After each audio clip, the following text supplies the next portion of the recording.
ഈവനിങ്ങിനൊരു ശക്തി പോരെന്ന് തോന്നുന്നു. ഒന്നുകൂടെ good evening. തൊട്ടടുത്തിരിക്കുന്ന ആൾക്ക് ഷെയ്ക്ക് ഹാൻഡ് കൊടുത്തിട്ട് ഞാൻ പറയാൻ പോകുന്നേ ഉള്ളൂ. ഷെയ്ക്ക് ഹാൻഡ് കൊടുത്തിട്ട് മുഖത്ത് നോക്കി അടുത്ത് ഞാൻ പറയുന്ന കാര്യം പറയണം. ഞാൻ ഇന്ന് താങ്കളെ കണ്ടതിൽ സന്തോഷിക്കുന്നു.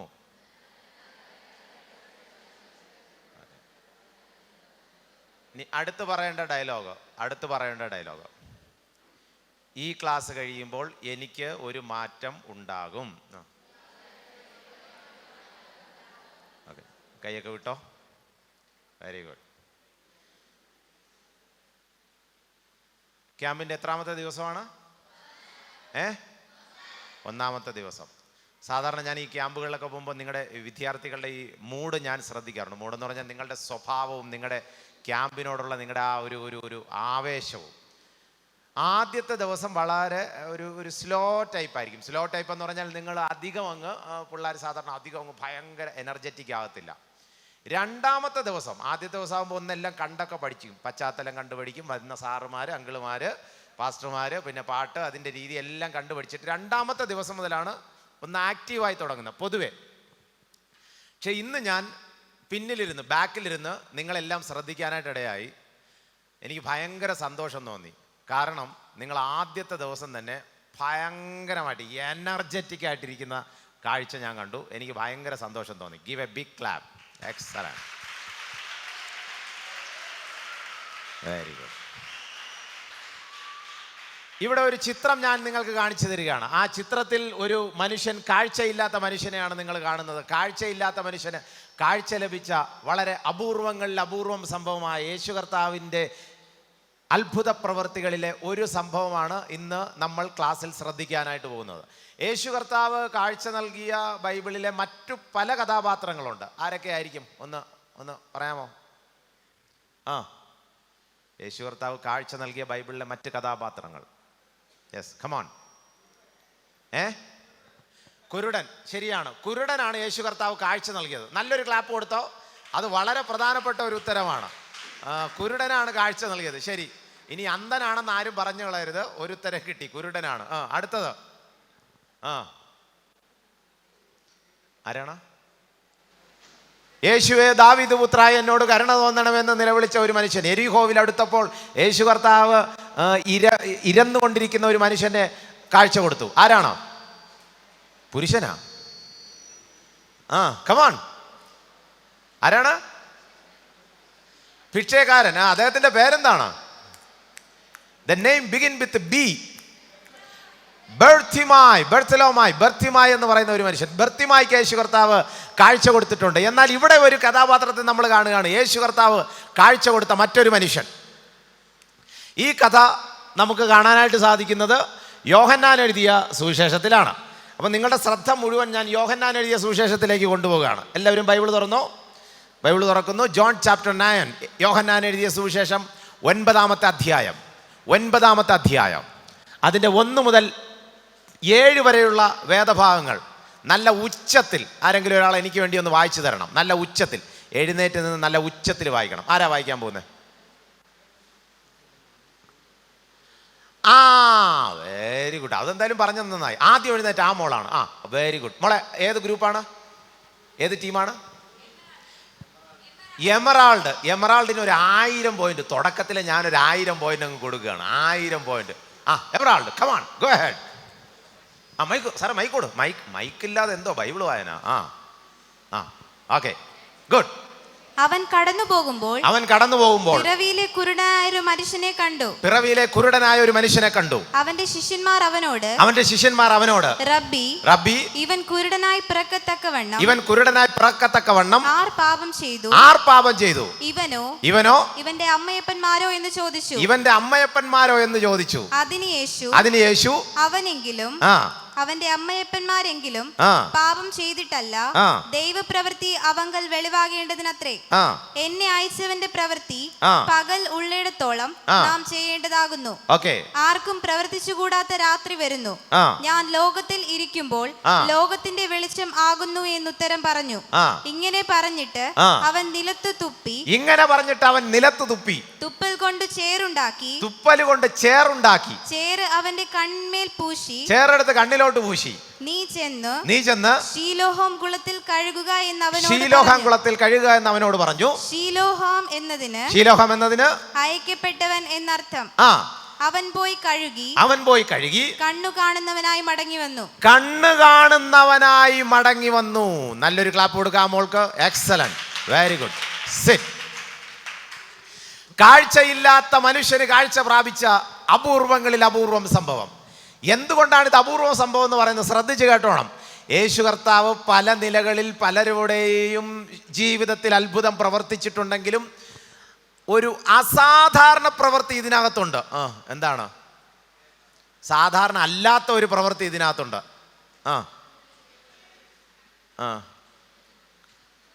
ഏത് ഗ്രൂപ്പ് പറയും? കൃത്യമായിട്ട് എഴുന്നേറ്റ് നിന്ന് പറയണം കൃത്യ ഉത്തരം. ഇവിടെ ഒരു 1000 പോയിന്റ് ഓൾറെഡി കിട്ടിക്കഴിഞ്ഞു. എങ്ങനെ? തുപ്പൽ കൊണ്ട് ചേറുണ്ടാക്കി കണ്ണിന്മേൽ പൂശി. നല്ലൊരു ക്ലാപ്പ് കൊടു. 1000 പോയിന്റ്. Excellent, very good.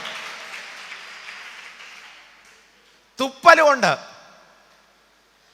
നിങ്ങൾ തലവേദനയാണെന്ന് പറഞ്ഞ് ആശുപത്രിയിൽ പോവുകയാണ്. ഡോക്ടർ നോക്കിയിട്ട് പറഞ്ഞു ഈ ഭാഗത്താണോ ഈ ഭാഗത്താണോ, ചിലപ്പോൾ പിൻഭാഗത്തൊക്കെ. അപ്പം നിങ്ങൾ പറയണത് ഈ ഭാഗത്താണ് ഡോക്ടറെ തലവേദന, ഇപ്പം മാറ്റിത്തരാം. ഡോക്ടർ നേരെ ഒരു ടിഷ്യൂ പേപ്പർ എടുത്ത് ഇങ്ങനെ പതുക്കെ നീട്ടി വെച്ചിട്ട് അതിനകത്ത് 2-3 തുപ്പൽ, എന്നിട്ട് അതെടുത്ത് നിങ്ങളുടെ നെറ്റിയിലോട്ട് വയ്ക്കാനായിട്ട് തന്നാൽ ബാക്കി പറ.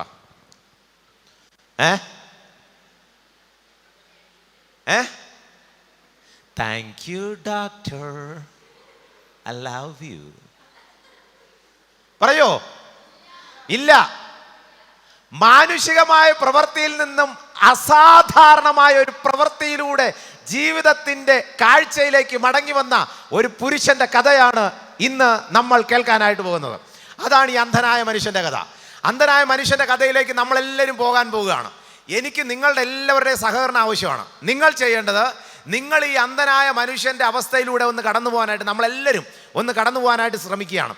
ഈ അന്ധനായ മനുഷ്യനെക്കുറിച്ച് ബൈബിളിൽ എഴുതി വെക്കണമെങ്കിൽ അതിൻ്റെ പിന്നിലൊരു കാരണമുണ്ട്. ബൈബിൾ 66 പുസ്തകങ്ങളടങ്ങിയ ഈ വിശുദ്ധ ഗ്രന്ഥത്തിൽ അനേക ആളുകളുടെ പേരെഴുതിയിട്ടുണ്ട്. പക്ഷേ ദൈവം പ്രവർത്തിച്ച ചില ആളുകളുടെ പേരുകൾ അതിനകത്ത് വിട്ടുപോകാതെ ദൈവം കുറിച്ചു വച്ചിട്ടുണ്ട്. 2000 വർഷങ്ങൾക്ക് മുൻപ് യെരുശലേമിൻ്റെ തെരുവീഥികളിൽ ഭിക്ഷ യാചിച്ചു കൊണ്ടിരുന്ന ചില ആളുകളുണ്ട്.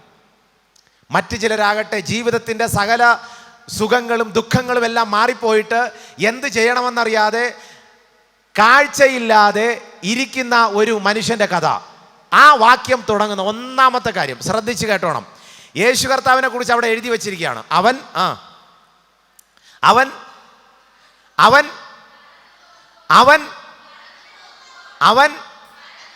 കടന്നു പോകുമ്പോൾ, ദ ഗോഡ് മൂവ്സ്, ദൈവം കടന്നു പോകുന്നവനാണ്.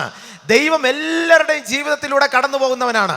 ദൈവം എല്ലാവരുടെയും ജീവിതത്തിലൂടെ ഒരു പ്രാവശ്യമെങ്കിലും കടന്നു പോയിരിക്കും, 100% ഉറപ്പാണ്.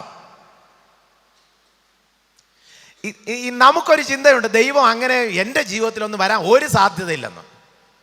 ദൈവം എല്ലാവരുടെയും ജീവിതത്തിലൂടെ ഒരിക്കലെങ്കിലും കടന്നു പോയിട്ടുണ്ട്. തീർച്ചയായിട്ടും നിങ്ങൾ കേൾക്കുന്ന പാട്ടാകാം, നിങ്ങൾ കേൾക്കുന്ന പ്രസംഗമാകാം, നിങ്ങൾ പോകുന്ന VBS ആകാം, നിങ്ങൾ വരുന്ന ഇതുപോലുള്ള ക്യാമ്പുകളാകാം, നിങ്ങളുടെ ചർച്ചിലെ എന്തെങ്കിലും പ്രോഗ്രാം ആകാം. ദൈവം ഏതെങ്കിലും നിലകളിൽ നിങ്ങളുടെ ജീവിതത്തിലൂടെ കടന്നു പോയിട്ടുണ്ട്, 100% ഉറപ്പാണ്. ദൈവം ആർക്കും കടക്കാരനല്ല. എല്ലാവരെയും ഒരുപോലെ സ്നേഹിക്കുന്ന ദൈവം നിങ്ങളുടെ ജീവിതത്തിലൂടെ കടന്നു പോകുന്നുണ്ട്. ഇന്ന് ദൈവം കടന്നു പോകുകയാണ്. ഈ ദിവസങ്ങളിൽ നിങ്ങളുടെ ഈ ക്യാമ്പിലൂടെ നിങ്ങളുടെ ജീവിതത്തിലൂടെ കടന്നു പോകുകയാണ്. കടന്നു പോകുന്ന ദൈവത്തിൻ്റെ സന്നിധിയിൽ നിങ്ങൾ നിലവിളിച്ചാൽ ദൈവം അവിടെ നിൽക്കും. വിശ്വാസമുണ്ടോ? വിശ്വാസമുണ്ടോ? ജനിക്കുമ്പോൾ തന്നെ ഒരാൾ അന്ധനായിട്ട് ജനിക്കുകയാണെങ്കിൽ അയാളെ സംബന്ധിച്ച് ജനിക്കുമ്പോൾ തന്നെ കറുപ്പ്, വെളുപ്പ്, ചുവപ്പ് എന്ന് പറഞ്ഞാൽ എല്ലാത്തിനും ഒറ്റ കളറേ കാണത്തുള്ളൂ. എന്താണ്? ബ്ലാക്ക്. കണ്ണടച്ച് വയ്ക്കുമ്പോൾ എന്താണോ അതായിരിക്കും. പക്ഷേ ഈ ജീവിതത്തിൻ്റെ പകുതി വെച്ച് കാഴ്ച പോകുന്നവരെക്കാൾ ഏറ്റവും ദുഃഖകരമാണ് ജന്മന കാഴ്ചയില്ലാതെ ജനിക്കുന്നവർ. എന്തോ കാരണം എന്നറിയാമോ? അവർക്ക് ഈ ഭൂമിയുടെ ഒരു സൗന്ദര്യവും ശരിയായി ആസ്വദിക്കാൻ പറ്റാത്തവരാണ്. സ്വന്തം മാതാവിൻ്റെ മുഖം എന്താണെന്ന് കാണാൻ കഴിയാത്ത ഒരാൾ, സ്വന്തം പിതാവിൻ്റെ ആ രൂപം എന്താണെന്ന് കാണാൻ കഴിയാത്ത ഒരാൾ, സ്വന്തം വീട് എങ്ങനെയുള്ളതാണെന്ന് കാണാൻ കഴിയാത്ത ഒരാൾ, മുൻപിൽ എന്താണ് പിന്നിൽ എന്താണെന്ന് കാണാൻ കഴിയാത്ത ഒരാൾ. ഇവിടെ ഇതാ ഒരു കുരുടനായ മനുഷ്യൻ. ആ മനുഷ്യൻ ഒരു ഭാഗത്ത്, മറുഭാഗത്ത് ചുറ്റുപാടുകളെ ഒന്നും കുറിച്ച് അറിയാൻ സാധിക്കാത്ത ഈ കുരുടൻ്റെ അടുക്കലേക്ക് സകലവും കാണാനും കേൾക്കാനും മനസ്സിലാക്കാനും കഴിയുന്ന വേറൊരു മനുഷ്യൻ നടന്നു വരികയാണ്. അതാണ് കർത്താവായ യേശു ക്രിസ്തു.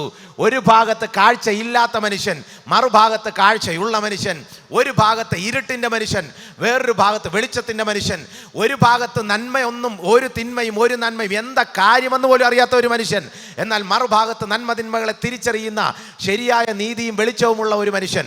അതാണ് യേശു കർത്താവ്. ഇത് നമ്മുടെ ജീവിതത്തിൻ്റെ ഒരു രൂപമാണ് കാണിച്ചു തരുന്നത്. ശ്രദ്ധിച്ച് കേട്ടോണം. നമുക്ക് രണ്ട് കണ്ണുണ്ട്, കാര്യമൊക്കെ ശരിയാ, പക്ഷെ അനേക കാര്യങ്ങൾ നമുക്ക് ഇന്നും അറിയത്തില്ല. നമ്മുടെ ചിന്ത എന്തെന്നറിയാമോ? എനിക്കെല്ലാം പൂരിപ്പിച്ചേ എനിക്കെല്ലാം അറിയാം. ഇങ്ങോട്ടൊന്നും കയറി ഉച്ചത്തി പറയണ്ട, എന്നെ കയറി ഇങ്ങോട്ട് പഠിപ്പിക്കണ്ട, എനിക്കെല്ലാം അറിയാം. ഇതാണ് നമ്മുടെ ചിന്ത. പക്ഷേ നിങ്ങൾക്കാർക്കും അറിയത്തില്ല 10 വർഷം കഴിഞ്ഞ് നിങ്ങൾ ആരായിത്തീരുമെന്ന്. നിങ്ങൾക്കാർക്കും പറയാൻ പറ്റത്തില്ല 20 വർഷം കഴിഞ്ഞ് നിങ്ങൾ എന്തായിത്തീരുമെന്ന്. നിങ്ങൾക്കാർക്കും പറയാൻ പറ്റത്തില്ല അടുത്ത മാസം നിങ്ങൾ ഈ ഭൂമിയിൽ ജീവിച്ചിരിക്കുമോ എന്ന്. നിങ്ങൾക്കാർക്കും പറയാൻ സാധിക്കത്തില്ല തൊട്ടടുത്തിരിക്കുന്ന ആളുടെ മനസ്സിൽ നിങ്ങളെക്കുറിച്ച് ഇപ്പം എന്തോ ചിന്തിക്കുന്നതെന്ന്. ഈ കൈ തന്നപ്പോൾ ആദ്യം എന്തോ പറഞ്ഞത്? ഞാനിന്ന് താങ്കളെ കണ്ടതിൽ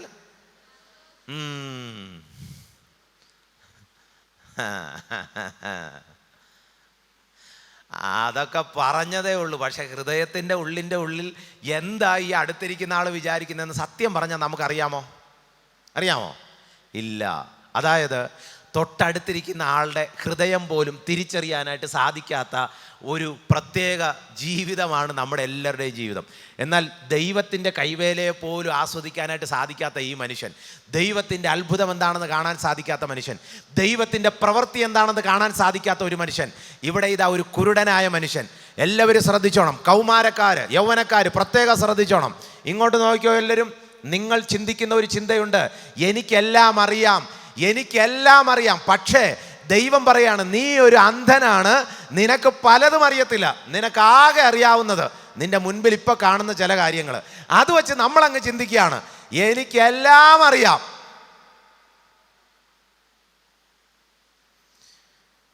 നമ്മുടെ മുൻപിലുള്ള പലതിനെയും ശരിയായി കാണാൻ സാധിക്കാത്തതിൻ്റെ കാരണം നമ്മുടെ ആത്മീക അന്ധതയാണ്.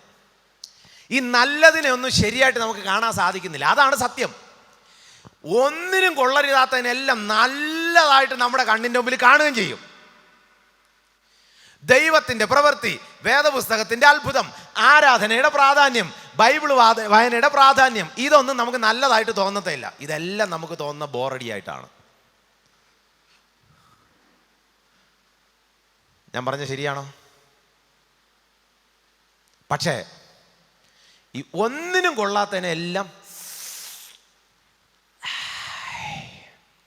സൂപ്പർടാ, ഇവിടെ കൊള്ളാടാ, ഇവിടെ നല്ലതടാ എന്ന് നമ്മൾ പറയും. ഏറ്റവും കൊള്ളാവുന്നതിനെ നമ്മൾ പറയും അത് കൊള്ളാത്തൊന്നുമില്ല, ഒരു ഗുണവുമില്ല. ഇത് നമ്മുടെ കാഴ്ചയുടെ പ്രശ്നമാണ്. ഒരു കൊച്ചുകുട്ടി കയ്യിൽ ഐസ്ക്രീം ഇരിക്കുന്നതെന്ന് ചിന്തിച്ചോ. നിങ്ങൾ 500-ൻ്റെ 2 നോട്ടെടുത്ത് ഈ കുട്ടിയുടെ കയ്യിൽ കൊടുത്തിട്ട് പറയാണ്, ഐസ്ക്രീം തരുമോ? ഈ കൊച്ചുകുട്ടി എന്തോ പറയും? തരത്തില്ല. എന്താ കാരണം?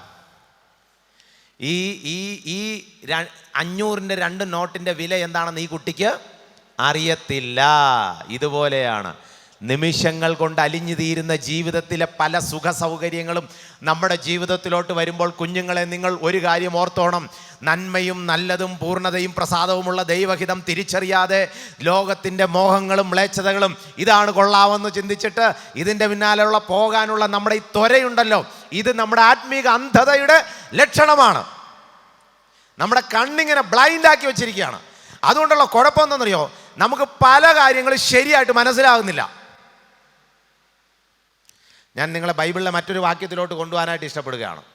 അതായത് യോഹന്നാൻ എഴുതിയ സുവിശേഷം 9-ാമത്തെ അധ്യായത്തിൻ്റെ 1 മുതൽ 7 വരെയുള്ള വാക്യത്തിൽ 2-ാമത്തെ വാക്യം എടുക്കാം. 2-ാമത്തെ വാക്യം വായിച്ചോടെ എഴുതി വെച്ചിരിക്കുന്നത് 2-ാമത്തെ വാക്യം. കമാൺ.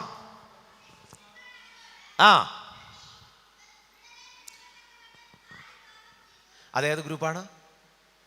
ഏത് ടീമാണ്? സഫേർ. Okay, very good. 1000 point. Come on, go ahead.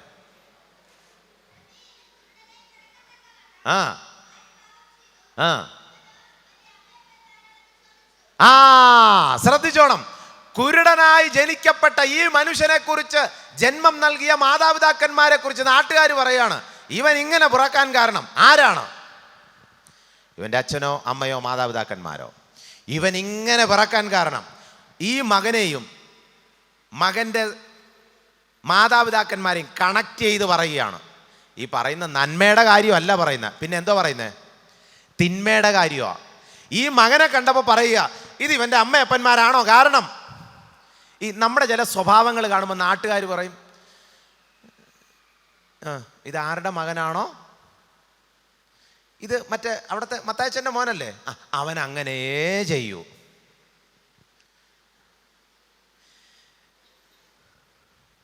ചില ടീച്ചേഴ്സ്, പറയാൻ പാടില്ല, ചില അധ്യാപകർ ചിലപ്പോൾ സ്കൂളിലെ വിദ്യാർത്ഥികളെ കണ്ടിട്ട് പറയും, ഭയങ്കര അലമ്പ് കാണിക്കുന്ന പിള്ളേരെ കാണുമ്പോൾ, നിൻ്റെ അച്ഛനും അമ്മ അല്ലെങ്കിൽ എനിക്ക് അറിയാം, അവർ വണ്ടിതേ സ്കൂളിൽ ഇവിടെ പഠിച്ച് ഭയങ്കര അലമ്പായിരുന്നു, നീ ജനിച്ചല്ല, അത് തന്നെ കാര്യം. നമ്മുടെ ഏതെങ്കിലും ഒരു സ്വഭാവത്തെ എടുത്ത് നമ്മുടെ മാതാപിതാക്കന്മാരായിട്ട് കണക്ട് ചെയ്തിട്ട് അവർക്കും കൂടെ ശാപം ഉണ്ടാക്കുകയാണ്. നമ്മുടെ സ്വഭാവം കാരണം നമ്മുടെ മാതാപിതാക്കന്മാർ ദുഃഖിക്കുകയാണ്. നമ്മുടെ ഏതെങ്കിലും ഒരു ബിഹേവിയർ കാരണം അവർ കണ്ണുനീര് കുടിക്കുകയാണ്. അങ്ങനെയാണെങ്കിൽ അത് ശാപമാണ്. ശാപം എന്ന് പറഞ്ഞ ശിക്ഷയാണ്. മക്കളെ ശ്രദ്ധിച്ചോ, നിങ്ങളുടെ ഏതെങ്കിലും ഒരു സുഖത്തിന് വേണ്ടി, നിങ്ങളുടെ ഏതെങ്കിലും ഒരു സന്തോഷത്തിന് വേണ്ടി പലപ്പോഴും നിങ്ങളുടെ മാതാപിതാക്കന്മാർ ദുഃഖിക്കുകയാണെങ്കിൽ നിങ്ങളുടെ സ്വഭാവവും നിങ്ങളെ ജനിപ്പിച്ച മാതാപിതാക്കന്മാരുടെ ജീവിതവും തമ്മിൽ കണക്ട് ചെയ്യപ്പെടുകയാണ്. യേശു കർത്താവിൻ്റെ സ്നാന സമയത്ത് ഒരു ശബ്ദം കേട്ടു. എന്തോ ശബ്ദം? ഇവനെൻ്റെ വെരി ഗുഡ്. യേശു കർത്താവിൻ്റെ അനുസരണത്തിൽ സ്വർഗത്തിൻ്റെ കിളിവാതിൽ തുറന്ന് അവിടെ നിന്നൊരു ശബ്ദം കേട്ടു, ഇവൻ എൻ്റെ പ്രിയപുത്രൻ. അങ്ങനെയാണെങ്കിൽ അനുസരിക്കുമ്പോൾ കേൾക്കുന്ന ശബ്ദം പോലെ തന്നെ അനുസരണക്കേട് കാണിക്കുമ്പോഴും ഗോഡ് സ്പീക്സ്. ഇവിടെ ഇതാ ഒരു മനുഷ്യൻ, കാഴ്ചയില്ലാത്ത മനുഷ്യൻ, അദ്ദേഹത്തിൻ്റെ അമ്മയപ്പന്മാർക്ക് ശാപമായി തീരുന്ന, മാതാപിതാക്കന്മാർക്ക് കണ്ണുനീരായി തീർന്ന ഒരു മകൻ്റെ കഥ. മക്കളെ, നിങ്ങൾ കലാലയത്തിൽ പോകുമ്പോൾ നിങ്ങൾ കാരണം നിങ്ങളുടെ അച്ഛനമ്മമാർ കരഞ്ഞിട്ടുണ്ടോ?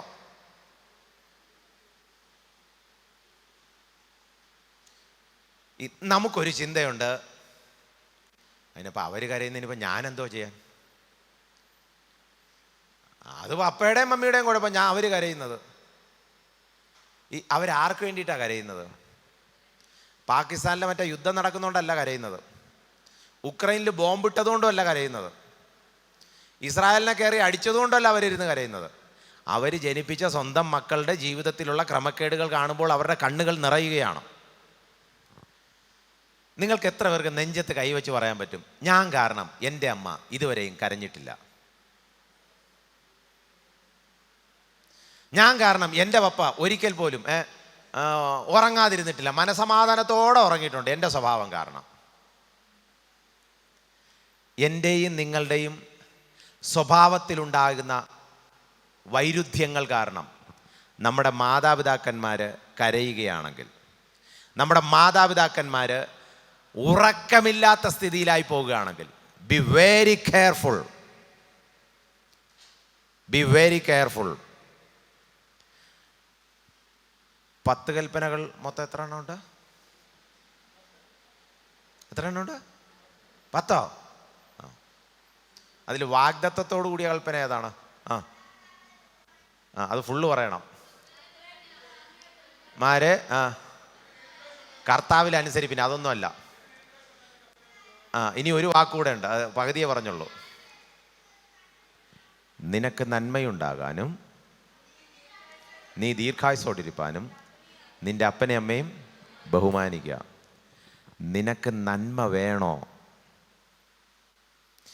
നമുക്കെല്ലാം ദീർഘായുസ് കിട്ടാനുള്ള സാധ്യതയുണ്ട്. കാരണം ജിമ്മിന് പോകുന്നു, മറ്റേ യോഗയ്ക്ക് പോകുന്നു, കരാട്ടയ്ക്ക് പോകുന്നു, പിന്നെ പ്രോട്ടീൻ പൗഡറൊക്കെ കുടിച്ച് അത്യാവശ്യം 6 പാക്ക് മസിലും ദീർഘായുസ് കിട്ടും. പക്ഷെ നന്മ കിട്ടത്തില്ല. There is no goodness from the heaven if you are disobeying your parents. മാതാപിതാക്കന്മാരെ ഡിസോബേ ചെയ്താൽ, മക്കളെ, നിങ്ങൾക്ക് നന്മ ഈ ഭൂമിയിൽ അനുഭവിക്കാൻ സാധിക്കുകയില്ല. ഈ വെറുതെ കിട്ടുന്ന ഒരു സാധനമാണ് നന്മ. Just obey. നിങ്ങളൊന്ന് അനുസരിച്ച് കിട്ടിയാൽ മതി. നന്മ ഇങ്ങനെ വന്നുകൊണ്ടിരിക്കും. ഈ നമ്മുടെ കയ്യെത്തുന്ന ദൂരത്ത് വന്ന പല നന്മകളും നമ്മുടെ കയ്യിൽ നിന്ന് നഷ്ടപ്പെട്ടു പോയതിൻ്റെ ഏക കാരണം നമ്മുടെ ജീവിതത്തിലെ ഡിസൊബീഡിയൻസ് ആണ്. കഴിഞ്ഞ ദിവസം ഒരു മെഡിക്കൽ കോളേജിൽ ഒരു പയ്യനെ കാണാനായിട്ട് പോയി. അവൻ്റെ കൈകാലുകളെല്ലാം ഇങ്ങനെ നിവർന്ന് കിടക്കുകയാണ്. വിരല് പോലും അനക്കാൻ സാധിക്കാതെ നട്ടല് തകർന്നു പോയ ഒരു അപകടത്തിൽ പെട്ടുപോയ ഒരു യൗവനക്കാരൻ. വാ അനങ്ങും നാക്കനങ്ങും. പുള്ളി എന്നോട് പറയാ, സാർ എവിടെയെങ്കിലും ക്ലാസ് എടുക്കാൻ പോകുമ്പോൾ എൻ്റെ അനുഭവം പറയണം. ഇത് പറയുമ്പോൾ അവൻ്റെ കണ്ണിൻ്റെ ഇവിടെ കൂടെ ഇങ്ങനെ കണ്ണുനീര് വരിക. അപ്പോൾ പുള്ളി പറയാ, ഞാൻ ബൈക്കിൽ കയറി വണ്ടി സ്റ്റാർട്ട് ചെയ്ത് പോയപ്പോൾ എൻ്റെ അമ്മ പിന്നിൽ നിന്ന് വിളിച്ചതാണ്, എടാ മോനെ ഹെൽമെറ്റ് വെച്ചിട്ട് പോടാ, മോനെ ഹെൽമെറ്റ് വെച്ചിട്ട് പോടാ. 2-3 പ്രാവശ്യം വിളിച്ചതാ സാറേ. ഒന്ന് തിരിഞ്ഞു നിന്നിരുന്നെങ്കിൽ, ഒന്ന് വണ്ടി നിർത്തിയിരുന്നെങ്കിൽ ഞാൻ ഇന്ന് ഇവിടെ കിടന്ന് കരയത്തില്ലായിരുന്നു. ജീവിതത്തിൽ ഒരിക്കലും എനിക്ക് മടങ്ങി വരാൻ സാധിക്കത്തില്ല. Just because of the one disobedience. ഈ പല തെറ്റുകൾ ചെയ്ത് സംഭവിച്ചതല്ല, ഒരു ചെറിയ തെറ്റ്. എന്തോ തെറ്റ്? ഹെൽമറ്റ് വച്ചിട്ട് പോകാൻ പറഞ്ഞപ്പോൾ ഈ സാധനം എടുത്ത് തലയിലൊന്ന് വച്ചാൽ മതിയായിരുന്നു. ഇനി ഈ പയ്യന് അവൻ്റെ തെറ്റ് തിരുത്താനുള്ള ഒരവസരം ദൈവം കൊടുക്കുമോ? നെവർ. ചില തെറ്റുകളുണ്ടല്ലോ ജീവിതത്തിൽ സംഭവിച്ചു പോയാൽ മക്കളെ തിരുത്താൻ പോലും നമുക്ക് പറ്റത്തില്ല. ദൈവം കരുണ കാണിക്കും കൂടുതൽ കാലം ജീവിക്കാൻ, പക്ഷേ തിരുത്താൻ പറ്റത്തില്ല. ചിലതൊക്കെ തിരുത്തി ശരിയാക്കാം. ഈ പയ്യനാ അവിടെ കിടന്നുകൊണ്ട് വരിക, ഒരു വാക്ക് എൻ്റെ അമ്മ പറഞ്ഞപ്പോൾ ഞാനൊന്ന് തിരിഞ്ഞു നിന്നിരുന്നെങ്കിൽ, ഞാനൊന്ന് അല്പം ഒന്ന് മാറിയിരുന്നെങ്കിൽ ചിലപ്പോൾ ശരിയായേനെ. യെശയ്യാപ്രവചനം 43:6 പെട്ടെന്നെടുത്തോ. യെശയ്യാപ്രവചനം 53:6. യെസ്, ഇവിടെ എഴുന്നേറ്റു. വീണ്ടും 1000 പോയിന്റ്. Very good. നാം എല്ലാവരും ആടുകളെ പോലെ തെറ്റിപ്പോയിരുന്നു. നാം ഓരോരുത്തരും താൻ്റെ വഴിക്ക് തിരിഞ്ഞിരുന്നു. ശ്രദ്ധിച്ചോണം, ഇരുന്നോ മോളെ. നാം എല്ലാവരും ആടുകളെ പോലെ തെറ്റിപ്പോയി. തീർന്നില്ല, അടുത്ത് നാം എല്ലാവരും താൻ്റെ വഴിക്ക്. അതിന് നമ്മുടെ തിരുവനന്തപുരം ഭാഷയെ പറഞ്ഞാൽ എന്തോ പറയും? താൻ്റെ വഴിക്ക് തിരിയുക. അതാണ് നല്ല ഭാഷ. നമ്മുടെ തിരുവനന്തപുരം ഭാഷയെ പറഞ്ഞാൽ എന്തോ പറയും? തല തിരിഞ്ഞ്. വേറൊരു വാക്ക് അല്പം കൂടെ ലളിതമായിട്ടുള്ള തോന്നിയ വാസം, തോന്നിയതുപോലെ. ബാക്കിലിരിക്കുന്ന ചേട്ടന്മാര് നിങ്ങൾക്കൂടെ ഈ പറയുന്നേ എന്താണെന്നറിയാമോ? നമ്മളെല്ലാവരും തോന്നിയതുപോലെ ജീവിക്കുന്നവരാണ്. രാവിലെ എഴുന്നേറ്റാൽ ഈ പരിപാടി അങ്ങ് തുടങ്ങും. ഈ ശുശ്രൂഷ എന്തോ ശുശ്രൂഷ? തോന്നിയതുപോലെ ജീവിതം. അച്ഛനും അമ്മയും പറയും 5:30 എഴുന്നേക്കടാ. നമുക്ക് തോന്നുമ്പോഴേ എഴുന്നേക്കത്തുള്ളൂ. 10:30 എഴുന്നേക്കത്തുള്ളൂ. ഇനി എഴുന്നേറ്റ ഉടനെ പറയും മാതാപിതാക്കന്മാർ എന്താ പറയും? എടാ ഇരുന്ന് കുറേ സമയം ബൈബിൾ വായിച്ച് പ്രാർത്ഥിക്കടാ. ഉടനെ നമ്മൾ thank you ma'am, yes I will obey, ഞാൻ ഇപ്പം തന്നെ അനുസരിക്കാം, അങ്ങനെയാണോ പറയുന്നത്? അവിടെയും നമ്മൾ തോന്നിയതുപോലെ. ഇനി പല്ല് തേക്കാൻ എത്ര പ്രാവശ്യം പറഞ്ഞു നടക്കും? ഇത്രയും വളർന്ന് മുതിർന്ന പിള്ളേരുടെ നമ്മുടെ അടുത്ത് കുളിക്കാൻ പറയേണ്ട വല്ല ആവശ്യമുണ്ടോ? ഒന്ന് ചിന്തിച്ച് നോക്കിയേ. നമുക്ക് തോന്നിയ സമയത്താണ് കുളിക്കുന്നത്, നമുക്ക് തോന്നിയ സമയത്താണ് പല്ല് തേക്കുന്നത്. നിങ്ങൾ ചിന്തിക്കുന്നുണ്ടോ ഇതൊക്കെ ദൈവം കണ്ടിട്ട് വെറുതെ ഇരിക്കുമെന്ന്? Do you think that it's a simple things? See how much energy they are pouring for us. നമുക്ക് വേണ്ടി എത്ര എനർജി അവർ കളയുന്നത്. രാവിലെ എഴുന്നേൽക്കുമ്പോൾ നമുക്ക് വേണ്ടി പല്ല് തേക്കടാ, കുളിക്കടാ, എടാ നല്ല ഡ്രസ്സ് ഇട്ടിട്ട് പോടാ, എടാ ആരാധനയ്ക്ക് നേരത്തെ എഴുന്നേക്കടാ. ഇനി ഫുഡ് കഴിക്കാനിരിക്കുമ്പോൾ നമുക്ക് തോന്നിയ സമയത്താണ് വന്നിരിക്കുന്നത്. ഇനി നമുക്ക് തോന്നിയതുപോലെയാണ് കഴിക്കുന്നത്. അവിടെ തീരുമോ? ഇല്ല. നിങ്ങളൊന്ന് ചിന്തിച്ച് നോക്കിയാൽ മതി. മക്കളെ, രാത്രി ഉറങ്ങുന്നത് വരെ ബോധിച്ചതുപോലെയാണ് നമ്മൾ നടക്കുന്നത്, തോന്നിയതുപോലെയാണ് നടക്കുന്നത്. എന്നിട്ട് നമ്മുടെ മനസ്സിലെ ആഗ്രഹം, God bless me, I M A child of God, ഞാൻ ദൈവമകനാണ്, എന്നെ അനുഗ്രഹിക്കണേ. ദൈവത്തെ കളിപ്പിക്കാൻ നമുക്ക് പറ്റുമോ? ഇല്ല. ബോധിച്ചതുപോലെ ജീവിക്കുന്നു, തോന്നിയതുപോലെ ജീവിക്കുന്നു, ഇഷ്ടമുള്ളവരുമായിട്ട് കൂട്ടുകൂടുന്നു, ഇഷ്ടമുള്ള വാക്കുകൾ പറയുന്നു. നമ്മുടെ വായിൽ നിന്ന് വരുന്ന വാക്ക് മാത്രം എടുത്തു നോക്കൂ. നിങ്ങളെ തന്നെ ഒന്ന് റീതിങ്ക് ചെയ്ത് നോക്കണം. എല്ലാം നല്ല വാക്കാണോ വരുന്നത്? ഒരു മാസം, ഈ കഴിഞ്ഞ ഒരു മാസം എടുത്തു നോക്കുക. നമ്മൾ സാധാരണ ദേവാലയത്തിലൊക്കെ നമ്മൾ പാടുന്ന ഒരു പാട്ടുണ്ടല്ലോ, തിരുനാമ കീർത്തനം പാടുവാനല്ലെങ്കിൽ നാവെനിക്കെന്തിനു നാഥാ, അപദാനമെപ്പോഴും ആലപിച്ചില്ലെങ്കിൽ അധരങ്ങളെന്തിനു നാഥാ, ഈ ജീവിതമെന്തിനു നാഥാ. എന്തോ ഇതിൻ്റെ അർത്ഥം? തിരുനാമം എപ്പോഴും ആലപിച്ചില്ലെങ്കിൽ ഈ നാവ് വേണോ വേണ്ടെന്നോ? വേണ്ട. അപദാനം ആലപിച്ചില്ലെങ്കിൽ, അപദാനം എന്ന് പറഞ്ഞാൽ ദൈവത്തെക്കുറിച്ച് മഹത്വപ്പെടുത്തുന്ന പാട്ടുകൾ പാടിയില്ലെങ്കിൽ എനിക്ക് ഈ നാവ് വേണ്ട, ഇതാ പാടുന്നത്. ആരാധന കഴിഞ്ഞ് വീട്ടിൽ പോകുമ്പോൾ പാട്ട് മാറി, ഡാഡി മമ്മി വീട്ടിലില്ല. എടാ ഇതെങ്ങനെ വന്നു?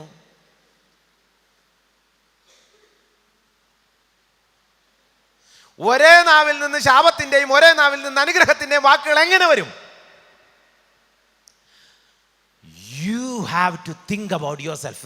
നിങ്ങളെക്കുറിച്ച് ചിന്തിക്കണം. നമ്മുടെ ജീവിതത്തിൽ ദൈവത്തിന് അനുസരണം കെട്ട ജീവിതം, തോന്നിയതുപോലെ ഇതെല്ലാം തിരിച്ചു കൊണ്ടുവരേണ്ട ഒരു രാത്രിയാകട്ടെ. ഈ രാത്രിയിൽ ദൈവം പറയുന്നത് അനുസരിച്ച് മാത്രം ജീവിക്കുന്ന മക്കളെ എല്ലാവരെയും ദൈവം അനുഗ്രഹിച്ചിട്ടുണ്ട്. ഈ ബൈബിളിൽ എന്നെ ഏറ്റവും ഭയപ്പെടുത്തിയ ചില സംഭവങ്ങളുണ്ട്. നിങ്ങൾക്കെല്ലാം അറിയുന്ന ചില സംഭവങ്ങളാണ്. ഓരോന്നും ഇവിടെ പെട്ടെന്ന് പറഞ്ഞോ. ഈ അനുസരണക്കേട് കാണിച്ചതിൻ്റെ ദൂരവ്യാപകമായ അപകടം സംഭവിച്ച കാര്യങ്ങൾ ഓരോന്ന് വിധം ഞാൻ പറഞ്ഞു പോവുകയാണ്, ശ്രദ്ധിച്ച് കേട്ടോണം. ഉൽപ്പത്തി പുസ്തകം 3-ാം അധ്യായം 1 മുതൽ 6 വരെ പെട്ടെന്ന് ആരെങ്കിലും ഒരാളൊന്ന് ഉച്ചത്തിലൊന്ന് വായിച്ചോ. ഉൽപ്പത്തി പുസ്തകം. Very good. മോള്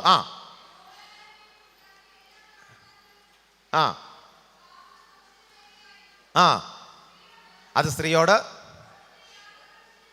തോട്ടത്തിലെ യാതൊരു വൃക്ഷത്തിന്റെ ഫലവും വാസ്തവമായി കൽപ്പിച്ചിട്ടുണ്ടോ എന്ന് ചോദിച്ചു. സ്ത്രീ പാമ്പിനോട്, തോട്ടത്തിലെ വൃക്ഷങ്ങളുടെ ഫലം നിങ്ങൾക്ക് തിന്നാം, എന്നാൽ നിങ്ങൾ മരിക്കാതിരിക്കേണ്ടതിന് തോട്ടത്തിന് നടുവിലുള്ള വൃക്ഷത്തിന്റെ ഫലം തിന്നരുത്, തൊടുകയും അരുത് എന്ന് കൽപ്പിച്ചു. ശ്രദ്ധിച്ചോണം. വായിച്ചോ മോളെ, കണ്ടിന്യൂ. പാമ്പ് സ്ത്രീയോട്, നീ മരിക്കാനൊന്നും പോകുന്നില്ല, അടിച്ചോളാൻ പറഞ്ഞു. കണ്ണ് തുറക്കത്തേ ഉള്ളൂ, പേടിക്കൊന്നും ചെയ്യണ്ട, ധൈര്യമായിട്ട് കഴിക്കാൻ പറഞ്ഞു.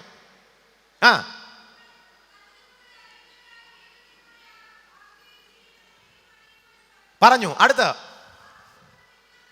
വൃക്ഷഫലം തിന്മാൻ നല്ലതും കാണുവാൻ ഭംഗിയുള്ളതും.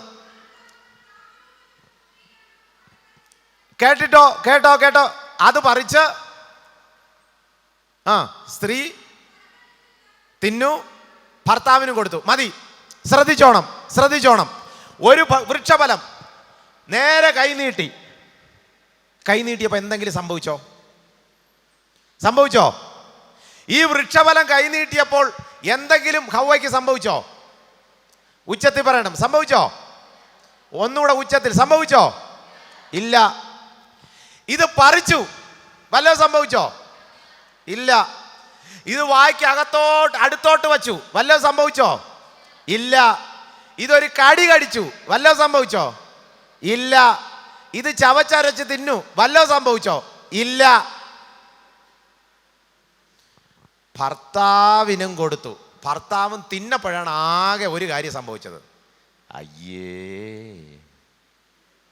വേറെ ഒന്നും സംഭവിച്ചായിട്ട് അവിടെ നമ്മൾ പ്രത്യക്ഷത്തിൽ കാണുന്നില്ല. പക്ഷേ ശ്രദ്ധിച്ചോ, ഈ ഒരു വൃക്ഷഫലം എടുത്ത് വായുടെ അടുത്തോട്ട് വെച്ചപ്പോൾ ഇവർക്ക് നഷ്ടപ്പെട്ടത് ജീവിതത്തിൽ ഒരിക്കലും തിരിച്ചു കിട്ടാത്ത ആ ഏദൻ തോട്ടമായിരുന്നു. ഒരു പഴമെടുത്ത് വായ്ക്കകത്ത് വെച്ചതിന് ദൈവം ഇങ്ങനെ ശിക്ഷിക്കണോ? നിങ്ങളൊന്ന് ചിന്തിച്ചു നോക്കിയേ. അനുസരണക്കേട് നമ്മൾ പലപ്പോഴും ചിന്തിക്കുന്നത് ഡാ മിണ്ടാരിയടാ എന്ന് പറയുമ്പോൾ നിങ്ങളാര് പറയാൻ? ഞാൻ എനിക്ക് ഇഷ്ടമുള്ളല്ലോ സംസാരിക്കും. ഇത് നമ്മുടെ ഒരു നേച്ചറാണ്. അനുസരണക്കേട് കാണിക്കുന്ന നമ്മുടെ ഒരു നേച്ചറാണ്, ഈ പാപ സ്വഭാവമാണ്. ഇത് കാരണം എന്തൊക്കെ നഷ്ടമാകുമെന്ന് നമ്മൾ ശ്രദ്ധിക്കത്തേയില്ല. മാതാപിതാക്കന്മാർ പറയുന്ന ചെറിയ ചില കാര്യങ്ങൾ, അനുസരണക്കേട് ശ്രദ്ധിക്കത്തേയില്ല. പക്ഷെ ഇവർക്ക് നഷ്ടമായത് ജീവിതത്തിൽ എന്തെങ്കിലും തിരിച്ചു കിട്ടിയോ ഇവർക്ക്? ഇല്ല. മക്കളെ എല്ലാവരും ശ്രദ്ധിച്ചോ, നിങ്ങളുടെ ജീവിതത്തിൽ ഈ കയ്യെത്തുന്ന ദൂരത്തിരിക്കുന്ന ധാരാളം നന്മകളുണ്ട്. അനേക നന്മകൾ നിങ്ങൾ നഷ്ടമാക്കുന്നുണ്ട്. ഇത് നിത്യതയെ പോകുമ്പോഴേ അറിയാൻ പറ്റും. അനുസരണക്കേട് കാണിക്കരുത്. ഇനി അടുത്ത കഥയിലോട്ട് പോവുകയാണ്. അടുത്തൊരു കഥ വായിച്ചോ. ഉൽപ്പത്തി പുസ്തകം 16:2. അബ്രഹാമിൻ്റെ അടുക്കലേക്ക് സാറ വന്നൊരു ഐഡിയ പറഞ്ഞു. വായിച്ചോ മോളെ. വീണ്ടും 1000 പോയിന്റ് കിട്ടിയിരിക്കുന്നു.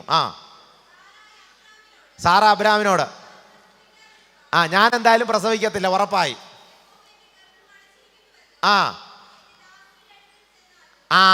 അമ്മാമ്മ ഒരു പുതിയ ഐഡിയ പറഞ്ഞു. You just go and sleep വിത്ത് ഹർ. പുതിയൊരു ഐഡിയ പറഞ്ഞു കൊടുത്തു. അബ്രഹാം പോയി. ഇരുന്ന മോളെ. അബ്രഹാം പോയി വേറൊരു സ്ത്രീയുമായിട്ട് പാപം ചെയ്തു, തിരിച്ചു വന്നു. അബ്രഹാമിന് ക്യാൻസർ വന്നില്ല, HIV വന്നില്ല, ഒന്നും വന്നില്ല. ഒരു പ്രത്യക്ഷത്തിൽ നോക്കിയാൽ ഒരു കുഴപ്പവും വന്നില്ല. പക്ഷേ ഇന്ന് നമ്മൾ കേട്ടുകൊണ്ടിരിക്കുന്ന ഇസ്രായേലും ഇറാനും തമ്മിലുള്ള വഴക്കും ഇസ്രായേലും ഗാസയും തമ്മിലുള്ള എല്ലാ വഴക്കും തുടങ്ങിയത് ഈ ഒരൊറ്റ ഈ ആൻറ്റി പറഞ്ഞു കൊടുത്ത കേസാണ്. ആൻറ്റി പറഞ്ഞു സൂപ്പർ ഐഡിയ. അച്ചായ പോണേ, ഞാൻ റോഡിൽ നിന്ന് നോക്കിയോളാം ആരെങ്കിലും വരുന്നുണ്ടോന്ന്, ധൈര്യമായിട്ട് നോക്കിയോളാം പറഞ്ഞു. പെട്ടെന്ന് നോക്കിയപ്പോൾ ഒന്നും സംഭവിച്ചായിട്ട് നമ്മൾ കാണുന്നില്ല. ബൈബിളിൽ ഒരിടത്തും അബ്രാമിന് ഉടനെ തന്നെ തലകറങ്ങി വീണ് ഉടനെ തന്നെ സ്ട്രോക്ക് വന്ന് പൊക്കിയെടുത്ത് ആശുപത്രി കൊണ്ടുപോയിട്ട് ഒന്നും കാണുന്നില്ല. അമ്മാമ്മയ്ക്കും ഒരു കുഴപ്പം വന്നില്ല. പക്ഷേ പിന്നീടാ അടി കിട്ടാൻ തുടങ്ങിയത്. ഈ ചില അനുസരണക്കേടുണ്ടല്ലോ, പെട്ടെന്നൊന്നും ദൈവം അടിക്കത്തില്ല. പക്ഷെ ഓർത്തോണം, ദൈവസന്നിധിയിൽ കാണിച്ച എല്ലാ അനുസരണക്കേടിനും സ്വർഗത്തിലെ ദൈവം കണക്ക് കുറിച്ചു വെച്ച് ഒരു ദിവസം ശിക്ഷിക്കും. Be terror before the Lord. ദൈവസന്നിധിയിൽ പേടിക്കണം. ഇന്ന് ക്രൈസ്തവരായ നമുക്കില്ലാത്ത ഒരു സാധനമാണ് എന്തോ? ദൈവഭയം.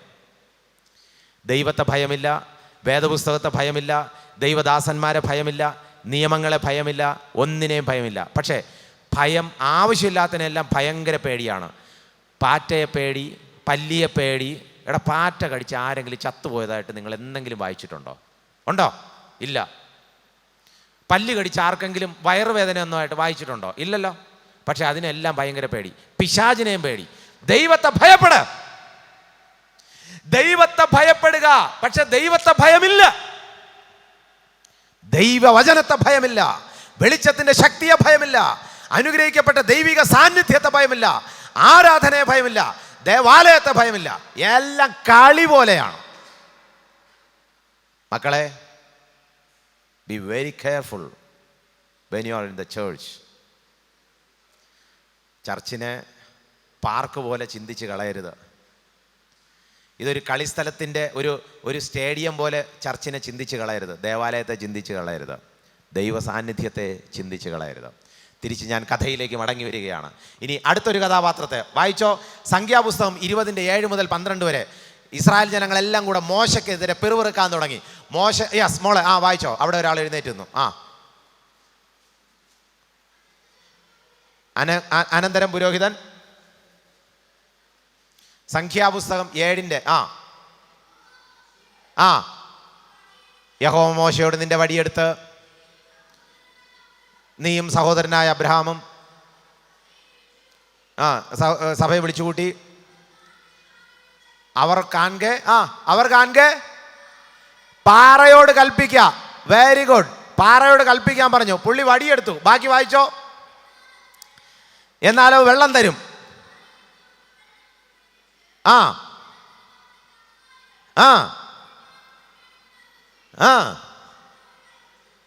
തന്നോട് കൽപ്പിച്ചതുപോലെ മോശ യഹോവയുടെ സന്നിധിയിൽ നിന്ന് വടിയെടുത്തു. മോശ അഹരോനും പാറയുടെ അടുക്കൽ സഭയെല്ലാം വിളിച്ചുകൂട്ടി അവരോട്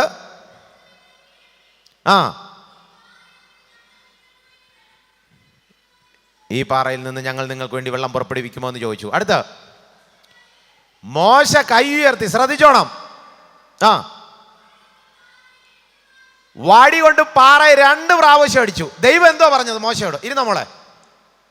ദൈവം മോശയോട് എന്തോ പറഞ്ഞു? നീ നേരെ പോയണം, വടി എടുത്തോണം. നേരെ പോയിട്ട് പാറയുടെ മുമ്പിൽ പോയിട്ട് എന്തോ പറയണം? കൽപ്പിക്കാൻ പറഞ്ഞു. വെള്ളം പുറപ്പെടട്ടെ കൽപ്പിക്കാൻ പറഞ്ഞു. പക്ഷേ ഈ ജനങ്ങളുടെ ഈ ഒരു പിരിവിരിപ്പും ഈ പിറുപിറുപ്പൊക്കെ കണ്ടിട്ട് മോശ കയ്യിൽ വടിയെടുത്തിട്ട് പാറയെ നോക്കിയിട്ട് ഒരൊറ്റ അടി. രണ്ടാമത് വീണ്ടും അടിച്ചു. എൻ്റെ ചോദ്യം ശ്രദ്ധിച്ച് കേട്ടോണം. ഈ കമ്പിന് വേദനിച്ചോ? ഈ പാറ കിടന്ന് കരഞ്ഞോ? ആർക്കും ഉപദ്രവമില്ലാത്ത കാര്യമല്ലേ ചെയ്തത്? ശരി. വെള്ളം കിട്ടിയോ? വെള്ളവും കിട്ടി. എല്ലാവരും കുടിച്ച് തൃപ്തരായോ? തൃപ്തരുമായി. കഥ തീർന്നു എന്നാണ് നമ്മൾ ചിന്തിച്ചത്. ശ്രദ്ധിച്ചു കേട്ടോ. അനേക വർഷങ്ങൾ കഴിഞ്ഞ് 6 ലക്ഷമധികം പേരെ നിയന്ത്രിച്ചു കൊണ്ടുപോയ നേതാവാകുന്ന മോശ ഏറ്റവും അവസാനം മരണത്തിന് തൊട്ട് മുൻപ് ദൈവം മോശയെ നേരെ വിളിച്ചിട്ട് ഒരു പർവ്വതത്തിൻ്റെ മുകളിൽ കൊണ്ടുപോയിട്ട് അവിടെ നിർത്തിയിട്ട് പറഞ്ഞു, അല്ലയോ മോശയെ, കഴിഞ്ഞ 40 വർഷം നിന്നെ കാണിച്ചു തരാനായിട്ട് കൊണ്ടുവന്ന ആ ദേശമാണ് ഈ കാണുന്നത്. ഇതാണ് പാലും തേഴും ഒഴുകുന്ന ദേശം. മോശയ്ക്ക് ആവേശമായി. മോശ വീണ്ടും നോക്കിയിട്ട്, അയ്യോ, ഞാൻ ഇത്രയും നാളും കൊണ്ടുവന്ന ജനങ്ങൾ പാർക്കാൻ പോകുന്ന ദേശം, എനിക്കും അവിടെ താമസിക്കാമല്ലോ, ഞാനും അവിടെ കയറുമല്ലോ. ഇങ്ങനെ ഇരിക്കുമ്പോഴാണ് ദൈവം അടുത്ത് കൽപ്പിച്ചത്. വായിച്ചോ. എഴുതി വെച്ചിരിക്കുന്നത് ആവർത്തന പുസ്തകം 34:1-2-3-4. ആവർത്തന പുസ്തകം 34:1-2-3-4. കമോൺ. യെസ്. വീണ്ടും 1000 പോയിന്റ്. വായിച്ച മോളെ.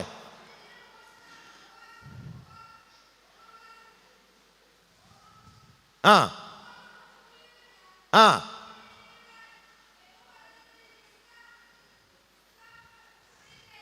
ആ ആ ആ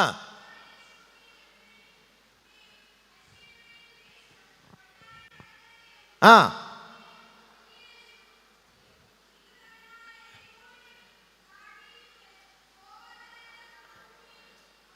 കാണിച്ചു. ശ്രദ്ധിച്ചോണം. എല്ലാ അതിരും കാണിച്ചു കൊടുത്തു. ദേണ്ടേ ആ മൂലയിൽ ആ അതിര്, ദേ ഇപ്പുറത്ത് ആ മലയുടെ അറ്റത്ത് ആ അതിര്, ഇപ്പുറത്ത് ദേ സമഭൂമിയിൽ ആ അതിര്, ദേ ഇവിടെയാണെങ്കിൽ ആ ആ ആ ആ കടലുണ്ടല്ലോ, കടലിൻ്റെ സൈഡിലുള്ള ആ അതിര്. ഇത്രയും സ്ഥലം നിങ്ങൾക്ക് തരാൻ പോവുകയാണ്. ഭയങ്കര സന്തോഷമായി. അടുത്ത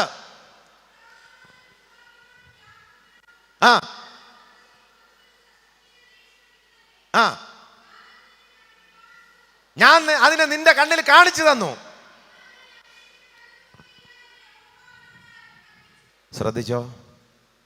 ഇദ്ദേഹം ഇത് നോക്കി കൺകുളിർക്കെ നോക്കി നിൽക്കുമ്പോൾ ദൈവത്തിൻ്റെ അലംഘനീയമായ ശബ്ദം തൻ്റെ കർണപടങ്ങളിലേക്ക് ഇരച്ചു കയറി അടുത്തൊരു ഷോക്കിംഗ് ന്യൂസ് ദൈവം പറയുകയാണ്. മോളെ ഇരുന്നോ. Thank you. ദൈവം ഒരു ഷോക്കിംഗ് ന്യൂസ് പറയുകയാണ്. നീ അവിടെ കടക്കുകയില്ല. എന്തോ കാരണമെന്നറിയാമോ? കമ്പെടുത്ത് കൽപ്പിക്കാൻ പറഞ്ഞപ്പോൾ അടിച്ചു. ഇത് കേൾക്കുമ്പോൾ നമുക്ക് വളരെ സിമ്പിളായിട്ട് തോന്നും. ഞാൻ വേറൊരു കഥ പറയാം, അപ്പോൾ ഇതിൻ്റെ ഗൗരവം മനസ്സിലാവും. ശ്രദ്ധിച്ച് കേട്ടോണം. ഒരു ഭാര്യയും ഭർത്താവും വിവാഹം കഴിഞ്ഞ് 3 വർഷം കഴിഞ്ഞ് ഭർത്താവ് പറയാണ്, ഞാൻ ഗൾഫിലേക്ക് പോകുകയാണ്, നമുക്ക് ഒരു വീട് വയ്ക്കാനുള്ള പൈസ വേണം, ഞാൻ ഗൾഫിൽ പോയിട്ട് ഇനി തിരിച്ച് മടങ്ങി വരും, പക്ഷേ ഗൾഫിൽ പോകുമ്പോൾ ഞാൻ അവിടെ അധ്വാനിക്കുന്ന പണം കൊണ്ട് നീ ഇവിടെ ഒരു വീടുണ്ടാക്കണം, പ്ലാന് ഞാൻ അവിടെ നയിച്ചു തരും, കാര്യങ്ങളെല്ലാം പൈസ ഞാൻ അവിടെ നയിച്ചു തരും, നീ പണിത് തീർത്തതിന് ശേഷമേ ഞാൻ ഗൾഫിൽ നിന്ന് മടങ്ങി വരത്തുള്ളൂ, ഞാൻ ഇനി തിരിച്ചു മടങ്ങി വരുന്നത് ഈ വീട് കയറി താമസത്തിന് പാലുകാച്ചിനായിരിക്കും. ഭർത്താവ് സന്തോഷത്തോടെ ഗൾഫിൽ പോയി ജോലി ചെയ്യാനായിട്ട് തുടങ്ങി. 1 വർഷം 2 വർഷം 3 വർഷം അങ്ങനെ കുറച്ച് സ്ഥലം വാങ്ങിച്ചു. വീണ്ടും 5 വർഷം കഴിഞ്ഞു. പണി തുടങ്ങാനായിട്ട് ഭർത്താവ് പറഞ്ഞു, പണി തുടങ്ങാൻ പൈസ അയച്ചു കൊടുത്തു. വീണ്ടും 15 വർഷം കഴിഞ്ഞു. അങ്ങനെ ഏതാണ്ട് 26 വർഷം കഴിഞ്ഞപ്പോൾ വീടിൻ്റെ പണിയെല്ലാം പൂർത്തിയായി. 26 വർഷം കഴിഞ്ഞിട്ട് ഭർത്താവ് ആദ്യമായിട്ട് നാട്ടിൽ വരികയാണ്. ആളല്പം കിളവനായെന്ന് അങ്ങ് ചിന്തിച്ചോ, കഥയാണ്. പക്ഷേ 26 വർഷം കഴിഞ്ഞ് ഭർത്താവ് പറയുകയാണ്, ഏപ്രിൽ മാസം 30-ാം തീയതി നമ്മുടെ വീട് കയറി താമസം വയ്ക്കണം, ഞാൻ ഏപ്രിൽ 29-ന് അവിടെ എത്തും, തിരുവനന്തപുരം എയർപോർട്ടിൽ 29-ന് എത്തും, വീട് കാട്ടാക്കട ജംഗ്ഷനിലാണ് വച്ചിരിക്കുന്നത്, തിരുവനന്തപുരത്ത് ഇറങ്ങിയിട്ട് ഞാൻ നേരെ വീട്ടിലോട്ട് വരും. തൊട്ടടുത്ത ദിവസം പാലുകാച്ച് വീട് കയറി താമസം. പാസ്റ്റർമാരെല്ലാം വിളിക്കാൻ പറഞ്ഞു. വീട്ടിൻ്റെ മുമ്പിൽ ഷാമിയാനയൊക്കെ കെട്ടി, എല്ലാം കൊടി തോരണങ്ങളും അതുപോലെ തന്നെ മറ്റേ ലൈറ്റൊക്കെ ഇട്ട് റെഡിയായി. കൃത്യം ഏപ്രിൽ മാസം 29 ഭർത്താവ് അവിടെ നിന്ന് ഫ്ലൈറ്റ് കയറുമ്പോൾ ഭർത്താവ് മെസ്സേജ് അയച്ചു, എടി മോളെ, ഞാനിവിടെ നിന്ന് കയറുകയാണ്, ഞാൻ ഇനി 4 മണിക്കൂർ കഴിഞ്ഞ് ഞാൻ എയർപോർട്ടിലെത്തും, തിരുവനന്തപുരം എയർപോർട്ടിൽ. ഉടനെ അമ്മാമ്മ ഇവിടെ നിന്ന് തിരിച്ച് മെസ്സേജ് അയച്ചു, അച്ചായ ഞാൻ വണ്ടി അയച്ചിട്ടുണ്ട്, കൃത്യം അവിടെ ഇറങ്ങിയാൽ വേണ്ട ആളവിടെ കാണും. അങ്ങനെ ഏതാണ്ട് വണ്ടിയും ആയിട്ട് ആളവിടെ നിൽക്കുന്നു. എയർപോർട്ടിലേക്ക് വന്നിറങ്ങിയ ഈ ഭർത്താവ് 25 വർഷങ്ങൾക്ക് ശേഷം തിരുവനന്തപുരം എയർപോർട്ട് കണ്ടപ്പോൾ തന്നെ അതിശയിച്ചു പോയി. ഇത്രയും മനോഹരമായി എയർപോർട്ട് മാറിക്കഴിഞ്ഞു. 25 വർഷം മുമ്പ് ഇന്ത്യ വിട്ട ആളാണ്, ഇതാ വന്നു കഴിഞ്ഞു. 10, 50, 60 ലക്ഷം രൂപ അയച്ചു കൊടുത്തു. നല്ല മനോഹരമായ വീട്, പലപ്പോഴും ഫോട്ടോയിൽ കണ്ടിട്ടുണ്ട്. ഇനി ചില മണിക്കൂറുകൾ കഴിഞ്ഞ്, ഇനി ഒരു 45-50 മിനിറ്റ് കഴിയുമ്പോൾ എനിക്ക് ഈ വീട് കാണാമല്ലോ എന്ന് പറഞ്ഞ് ഈ ഭർത്താവ് നേരെ എയർപോർട്ടിൽ ഇറങ്ങി. സന്തോഷത്തോട് കിട്ടിയ പെട്ടിയുമായിട്ട്, തൻ്റെ സ്വന്തം പെട്ടിയുമായിട്ട് നേരെ പുറത്തിറങ്ങി. എയർപോർട്ടിൻ്റെ പടിവാതിലിൽ ദേ നിൽക്കുകയാണ്, ഫ്ലേ കാർഡും വെച്ച് ഈ അച്ചായൻ്റെ പേര്. കണ്ട ഉടനെ തന്നെ അദ്ദേഹം ഇന്നാളല്ലേ, ഞാൻ തന്നെ വരാൻ പറഞ്ഞു, സാറ് കയറാൻ പറഞ്ഞു. കാറിനകത്തോട്ട് കയറി. ഇദ്ദേഹത്തിന് എങ്ങനെയെങ്കിലും ഈ വീടൊന്ന് കാണണം. എത്ര വർഷമായി കൊതിച്ചിരുന്ന, എത്ര വർഷമായി അധ്വാനിച്ച ആ വീട് കാണാനായിട്ടുള്ള കൊതിയോടുകൂടെ ഇദ്ദേഹം കാറിൻ്റെ ഏറ്റവും ഫ്രണ്ടിലത്തെ സീറ്റിൽ കയറിയിരുന്നു. ഡ്രൈവർ വണ്ടി എടുത്തു. വണ്ടി നേരെ പുറപ്പെട്ട് നേരെ തിരുവനന്തപുരത്ത് നിന്ന് തിരുമലയിൽ നിന്ന് മലയും കീഴെത്തിയപ്പോൾ ഇദ്ദേഹം പറഞ്ഞു, എനിക്ക് കുറച്ച് വെള്ളം വേണം കുടിക്കാൻ, ഭയങ്കര ദാഹം. വെള്ളം വാങ്ങാൻ പോയി. വെള്ളം വാങ്ങിച്ച് ഇദ്ദേഹം കുറച്ച് വെള്ളമൊക്കെ കുടിച്ച് അല്പം ഒന്ന് വിശ്രമിക്കാൻ തുടങ്ങി. പെട്ടെന്ന് ഇദ്ദേഹത്തിന് ഒരു നെഞ്ചുവേദന വന്നപ്പോൾ ഏതാണ്ട് കാട്ടാക്കടയ്ക്ക് തൊട്ട് മുമ്പ് കിള്ളി ജംഗ്ഷനിൽ വെച്ച് നെഞ്ചുവേദന വന്നു. തൊട്ടടുത്തുള്ള മെഡിസിറ്റിയിലോട്ട് ആളെ കയറ്റിയപ്പോൾ അവർ പറഞ്ഞു, ഹാർട്ട് അറ്റാക്കാണ്, പ്രശ്നമാണ്, എത്രയും പെട്ടെന്ന് ICUയിൽ കയറ്റണം. ആളെ ICUയിൽ കയറ്റി. മിനിറ്റുകൾ കൊണ്ട് ആള് മരിച്ചുപോയി.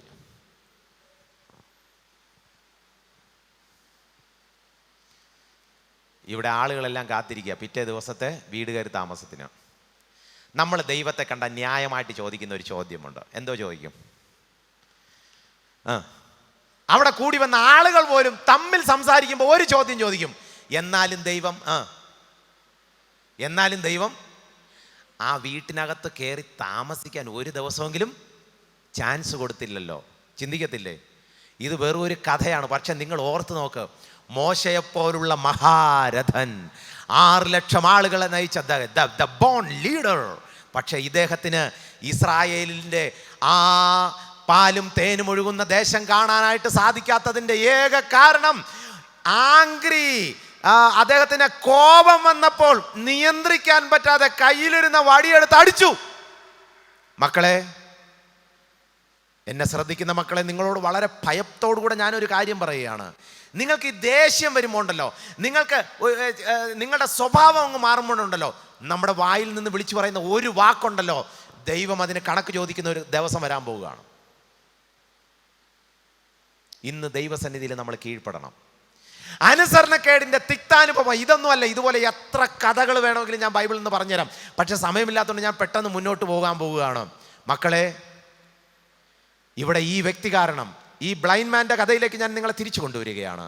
ഈ കാഴ്ചയില്ലാത്ത മനുഷ്യൻ്റെ ഈ ഒരൊറ്റ ഇത് കാരണം മാതാപിതാക്കന്മാർ ശപിക്കപ്പെട്ടവരാണോ എന്ന് ചോദിക്കുന്ന രീതിയിൽ കാര്യങ്ങൾ മാറിത്തിരികയാണ്. തിരിച്ച് ഞാൻ കഥയിലേക്ക് മടങ്ങി വരികയാണ്.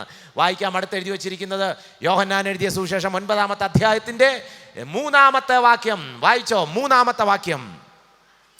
അതിന് യേശു, അവനെങ്കിലും അവൻ്റെ അമ്മയപ്പന്മാരെങ്കിലും അവൻ പാപം ചെയ്തിട്ടല്ല, ദൈവപ്രവൃത്തി അവങ്കൽ വെളിവാകേണ്ടതിനത്രേ. Very good, 1000 point. ദൈവപ്രവൃത്തി അവങ്കൽ വെളിവാകേണ്ടതിനത്രേ. ശ്രദ്ധിച്ചോ.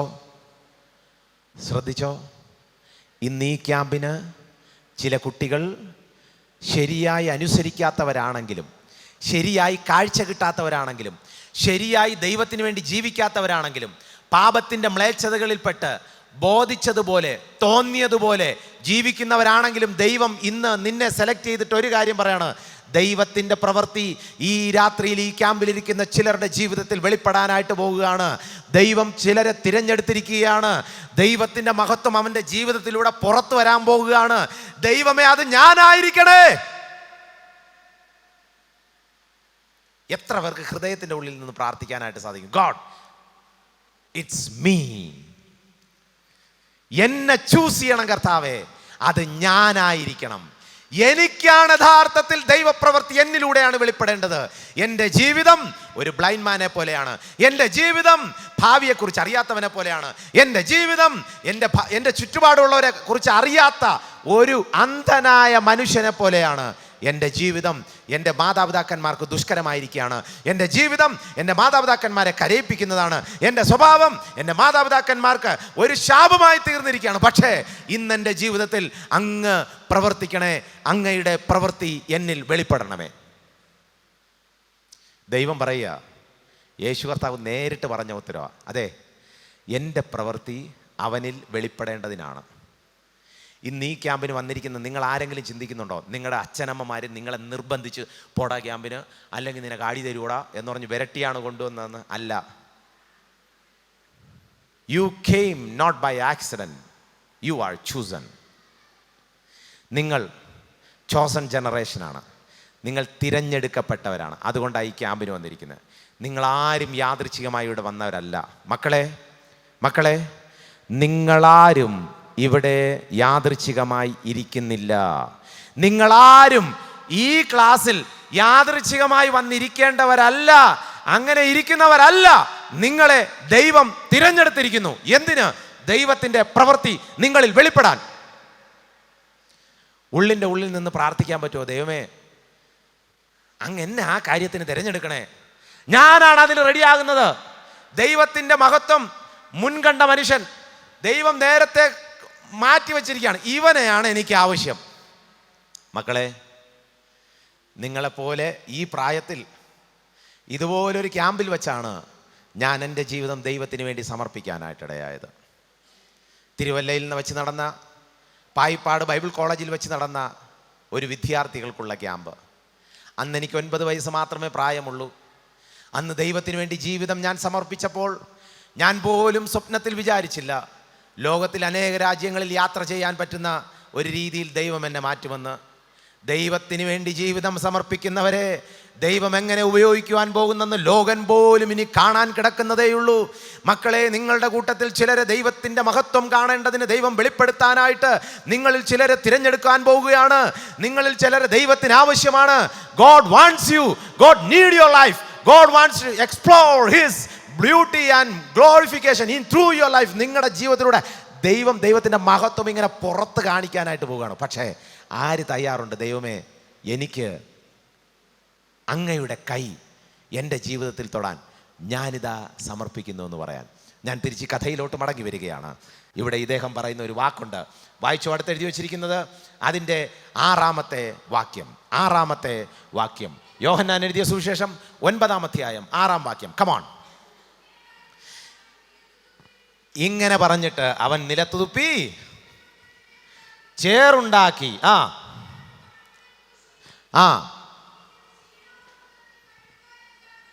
മതി. എക്സലന്റ്. 1000 പോയിന്റ്. ഇരുന്നോ, ശ്രദ്ധിച്ചോ. ഇങ്ങനെ പറഞ്ഞിട്ട് അവൻ നിലത്ത് തുപ്പി. വളരെ അസാധാരണമായി പ്രവർത്തിക്കുന്ന ഒരു ദൈവമാണ് നമ്മുടെ ദൈവം. ഇവിടെ ഇരിക്കുന്ന നിങ്ങൾ ഒരു കാര്യം ഓർത്തോണം. എനിക്ക് ബുദ്ധിയില്ല, എന്നെ കൊണ്ട് കഴിവില്ല, ഞാൻ ബ്യൂട്ടിയല്ല, എനിക്ക് നിറമില്ല, എനിക്ക് വണ്ണമില്ല, എനിക്ക് വണ്ണം കുറവാണ്, എനിക്ക് വണ്ണം കൂടുതലാണ്, എൻ്റെ തലമുടി ചുരുണ്ടിരിക്കുകയാണ്, എൻ്റെ തലമുടി നീണ്ടിരിക്കുകയാണ്. ഇതിനെക്കുറിച്ചൊന്നും നിങ്ങൾ വറി ചെയ്യേണ്ട. ദൈവത്തിന് നിങ്ങളിലൂടെ അസാധാരണമായ കാര്യം പ്രവർത്തിക്കാനായിട്ട് സാധിക്കും. ദൈവസന്നിധിയിൽ സമർപ്പിക്കുന്ന ഓരോ വിദ്യാർത്ഥികളെയും ദൈവം അസാധാരണമായ രീതിയിൽ ഉപയോഗിക്കും. ബൈബിളിൽ ഒരൊറ്റൊരിടത്ത് പോലും തറയിൽ തുപ്പിയിട്ട് അതുകൊണ്ട് ചെളി പോലുള്ള ഒരു ഇതുണ്ടാക്കി മുഖത്ത് കണ്ണിലോട്ടെടുത്ത് വെച്ച ഒരു സംഭവമില്ല. ദൈവം നിലത്തോട്ട് തുപ്പി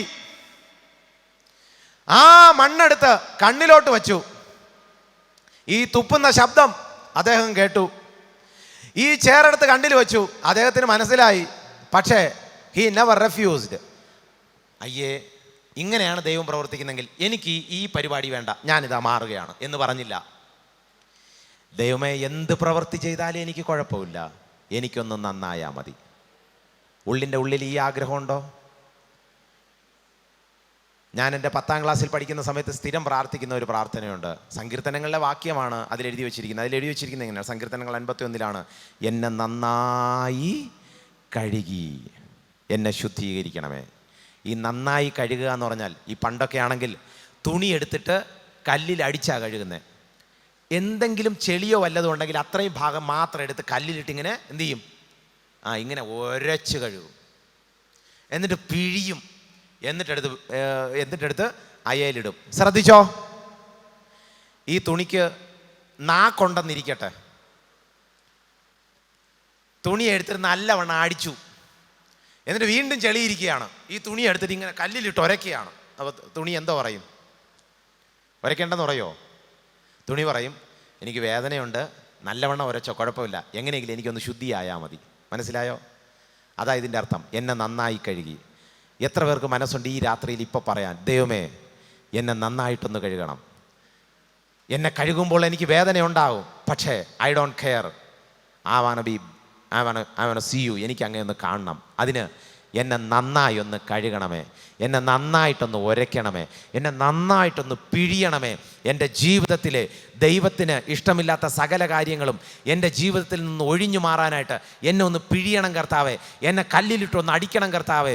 എനിക്ക് വേദനയുണ്ടാകും, പക്ഷെ കുഴപ്പമില്ല, എത്ര വേദനിച്ചാലും എനിക്ക് അങ്ങയെ കണ്ടാൽ മതി എന്ന് ഹൃദയത്തിൻ്റെ ഉള്ളിൽ ആഗ്രഹമുള്ളവർക്ക് ദൈവം ഈ അസാധാരണ പ്രവൃത്തി ഈ രാത്രിയിൽ ചെയ്യാൻ ദൈവശക്തനാണ്.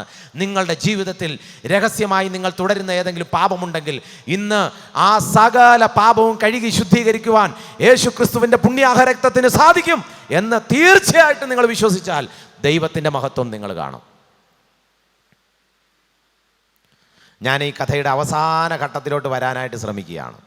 മക്കളെ, ചിലപ്പോൾ നമുക്ക് തോന്നാം എൻ്റെ ഇന്നിന്ന പാപങ്ങൾ ആർക്കും മാറ്റാൻ പറ്റത്തില്ല. അത് തെറ്റാ കേട്ടോ. ദൈവത്തിന് നിങ്ങളെ സമൂലമായി മാറ്റാൻ സാധിക്കും. ദൈവം ഒരാളെ മാറ്റിയാൽ അയാൾ ഭാവിയിൽ എങ്ങനെ ഉപയോഗിക്കപ്പെടാൻ പോകുന്നെന്ന് അയാൾക്ക് പോലും ഒരു പിടുത്തം കിട്ടത്തില്ല. പക്ഷെ ഒറ്റ കണ്ടീഷനേ ഉള്ളൂ. എന്തോ കണ്ടീഷൻ എന്നറിയാമോ? വായിച്ചോ, അടുത്ത് എഴുതി വച്ചിരിക്കുന്നത്.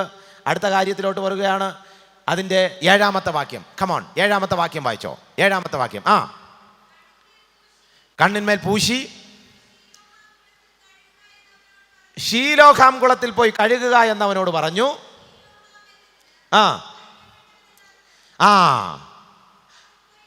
അവൻ പോയി കഴുകി കണ്ടു കാണുന്നവനായി മടങ്ങി വന്നു. താങ്ക് യു മോളെ. ഇരുന്നോ.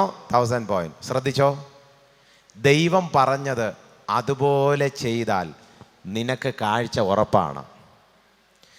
ദൈവം പറയുന്നത് അതുപോലെ അനുസരിച്ചാൽ ദൈവത്തിൻ്റെ പ്രവൃത്തി ഈ പ്രായത്തിൽ നിങ്ങളുടെ ജീവിതത്തിൽ വെളിപ്പെടും. നിങ്ങൾക്കറിയാമോ, ജീവിതത്തിൽ ദൈവം ബൈബിളിൽ ഉപയോഗിച്ചിട്ടുള്ള എല്ലാ ഹീറോസിൻ്റെയും പേര് നിങ്ങൾ എടുത്തു നോക്കണം. അവരെല്ലാം ഒന്ന് പരിശോധിച്ചാൽ, പഠിച്ചാൽ, നിങ്ങളുടെ ഈ പ്രായത്തിൽ ദൈവത്തിന് വേണ്ടി തങ്ങളെ തന്നെ സമർപ്പിച്ചവരെയാണ് ദൈവം വലിയ ഹീറോസായിട്ട് ഉപയോഗിച്ചിട്ടുള്ളത്. കാലേബ്, യോശുവ, ദാനിയേൽ, ദാവീദ്, യോസേഫ്, അതുപോലെ തന്നെ പത്രോസ്, ഇവരെല്ലാം എടുത്തു നോക്കി. ഇവരൊക്കെ കൗമാര യൗവന പ്രായത്തിൽ അവരവരുടെ ജീവിതം തങ്ങളെ തന്നെ സമർപ്പിച്ചു. അങ്ങനെ സമർപ്പിച്ചതുകൊണ്ട് ദൈവം അവരെ ഉയർത്താനായിട്ടിടയായി. ഞാൻ ഈ കഥ ഇവിടെ ക്ലാസ് പറഞ്ഞ് അവസാനിപ്പിക്കാനായിട്ട് തുടങ്ങുന്ന ഈ സമയത്ത്, മക്കളെ, ജീവിതത്തിൽ നമ്മൾ ആ കഥ തുടങ്ങിയത് ഇങ്ങനെയാണ്. അവൻ കടന്നു പോകുമ്പോൾ ഗോഡ് മൂവ്സ്. ഈ 1 മണിക്കൂറിനുള്ളിൽ ദൈവം നിങ്ങളുടെ മുമ്പിലൂടെ പല കാര്യങ്ങൾ പറഞ്ഞ് കടന്നുപോയി. പക്ഷേ ആ ബ്ലൈൻഡ് മാൻ, ആ കാഴ്ചയില്ലാത്ത മനുഷ്യൻ്റെ കണ്ണിലേക്ക് തൊട്ട അതേ കർത്താവ് ഇന്ന് നിങ്ങളിൽ ചിലരെ തൊടാനായിട്ട് ആഗ്രഹിക്കുകയാണ്. നിങ്ങൾക്ക് എത്ര പേർക്ക് മനസ്സുണ്ട് ദൈവത്തിന് നിങ്ങളുടെ ജീവിതം ഒന്ന് പുനർസമർപ്പിച്ച്, ദൈവമേ, എനിക്ക് അങ്ങയുടെ സന്നിധിയിൽ ഒന്ന് കാഴ്ചയുള്ളവനായിട്ട് ജീവിക്കണം, എനിക്ക് അങ്ങയുടെ സന്നിധിയിൽ ഒന്ന് കാഴ്ചയുള്ളവനായിട്ട് ജീവിക്കണം, ഒന്ന് സമർപ്പിക്കാൻ മനസ്സുണ്ടോ? ദൈവമേ, എൻ്റെ ഹൃദയത്തിൻ്റെ ഉള്ളിൽ ധാരാളം ഇരുട്ടിൻ്റെ, അന്ധതയുടെ, കാഴ്ചയില്ലായ്മയുടെ സ്വഭാവമുണ്ട്. ഈ ക്ലാസ്സിൽ കേട്ടുകൊണ്ടിരുന്നപ്പോൾ അനേക അനുസരണക്കേടുകൾ, ദൈവത്തിന് ഇഷ്ടമില്ലാത്ത അനേക കാര്യങ്ങൾ എൻ്റെ ജീവിതത്തിലുണ്ട് എന്നെനിക്ക് മനസ്സിലായി. പക്ഷേ എല്ലാം നമ്മുടെ ജീവിതത്തിൽ സംഭവിക്കുന്ന ഒറ്റ കാര്യമാണ്: ദൈവത്തിൻ്റെ സന്നിധിയിൽ ദൈവം പറയുന്നത് പോലെ അനുസരിച്ചാൽ ദൈവം നമ്മുടെ അന്ധത മാറ്റാൻ തയ്യാറാണ്. മക്കളെ, ഇനി ആരും സംസാരിക്കരുത്. ഞാൻ 1 നിമിഷം നിങ്ങൾക്ക് തന്ന് ഈ ക്ലാസ് അവസാനിപ്പിക്കാനായിട്ട് പോവുകയാണ്. എല്ലാവരും അവരുടെ കണ്ണുകളെ ഒന്ന് അടയ്ക്കാമോ? Close your eyes. നിങ്ങളെല്ലാവരും നിങ്ങളുടെ കണ്ണുകളെ അടച്ചിരിക്കുമ്പോൾ ഇനി ആരും തമ്മിൽ നോക്കരുത്, ആരും തമ്മിൽ സംസാരിക്കുകയും ചെയ്യരുത്. ദൈവസന്നിധിയിൽ കഴിഞ്ഞ 1 മണിക്കൂറായിട്ട് നിങ്ങൾ കേട്ടുകൊണ്ടിരുന്ന ഈ ദൈവത്തിൻ്റെ വചനത്തിൻ്റെ മുൻപിൽ, ദൈവമേ, ഞാൻ എന്നെ തന്നെ സമർപ്പിക്കുകയാണ്, ഞാൻ എൻ്റെ ജീവിതം അങ്ങേക്ക് വേണ്ടി സമർപ്പിക്കുകയാണ്, ഞാൻ എന്നെ തന്നെ അങ്ങേക്ക് വേണ്ടി തരികയാണ്. ഒരു സമർപ്പണ ഗാനം നാം കേൾക്കുമ്പോൾ നമ്മൾ വേറെ ആരും അങ്ങോട്ടും ഇങ്ങോട്ടും കണ്ണൊന്നും തുറന്നു നോക്കരുത്. മക്കളെ, this is the time that God is passing through. നിങ്ങളിലൂടെ ദൈവം സന്ദർശിക്കാൻ പോവുകയാണ്. നിങ്ങൾ ആത്മാർത്ഥ ഹൃദയത്തോടുകൂടെ, ഹൃദയം നുറുങ്ങി ദൈവത്തോട്, കർത്താവേ, എൻ്റെ ഈ കാഴ്ചയില്ലായ്മയുടെ ജീവിതം ഇന്ന് അവസാനിപ്പിച്ച് എനിക്ക് കാഴ്ചയുള്ളവനായിട്ട് തീരണം. എത്ര കുഞ്ഞുങ്ങൾക്ക് പറയാൻ മനസ്സുണ്ട്, ദൈവമേ, എനിക്ക് കാഴ്ചയുള്ളവനായിട്ട് മാറണം, എനിക്കങ്ങേ കാണണം കർത്താവേ, ഞാൻ എൻ്റെ ജീവിതം സമർപ്പിക്കുകയാണ്, അങ്ങ് പറയുന്ന പോലെ ഞാൻ അനുസരിച്ചോളാം കർത്താവേ, അങ്ങയുടെ ഏത് കൽപ്പനയും ഞാൻ അനുസരിച്ചോളാം, എന്നെ സഹായിക്കണമേ. എത്ര പേർക്ക് പറയാനായിട്ട് മനസ്സുണ്ട്? ഇത്രമാ സ്നേഹത്തെ എത്ര നാൾ തള്ളി ഞാൻ, ഇത്രമാ സ്നേഹത്തെ എത്ര നാൾ തള്ളി ഞാൻ. കണ്ണുനീരോടുകൂടെ നിങ്ങൾക്ക് പാടാമോ ഈ പാട്ട്? ഈ മഹാ പാപത്തെ ദൈവമേ ഓർക്കല്ലേ,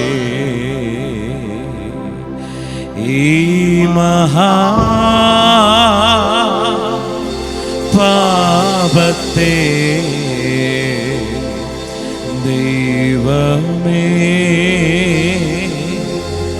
ഓർക്കല്ലേ. ആത്മാർത്ഥ ഹൃദയത്തോടെന്ന് പറയാമോ? പാപത്തെ അതെ കർത്താവേ, സ്നേഹിപ്പാനില്ല ഞാനിനി പോകില്ല, പാപത്തെ സ്നേഹിപ്പാൻ ഞാനിനി പോകില്ല. ദൈവത്തിൻ പൈതല ജീവിക്കും ഞാനിനി. ആത്മാർത്ഥ ഹൃദയത്തോടെ ദൈവത്തിൻ പൈതല ജീവിക്കും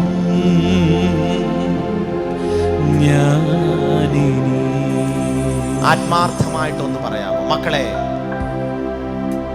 പാട്ടിലെ വരികളുടെ അർത്ഥം പോലെ, അതെ, ആത്മാർത്ഥ ഹൃദയത്തോടുകൂടെ, നുറുങ്ങിയ ഹൃദയത്തോടെ, കണ്ണുനീരോടുകൂടെ ദൈവസന്നിധിയിൽ, ഞാൻ ഇനി പാപത്തെ സ്നേഹിക്കില്ല കർത്താവേ, എനിക്ക് കാഴ്ച വേണം കർത്താവേ, ഞാനിതാ അവിടുത്തെ സന്നിധിയിൽ എന്നെ തന്നെ സമർപ്പിക്കുകയാണ്. ഹൃദയ നുറുക്കത്തോടെ ദൈവസന്നിധിയിൽ തങ്ങളെ തന്നെ സമർപ്പിക്കാൻ താല്പര്യമുള്ളവർ മാത്രം. ആരും കണ്ണു തുറക്കരുത്.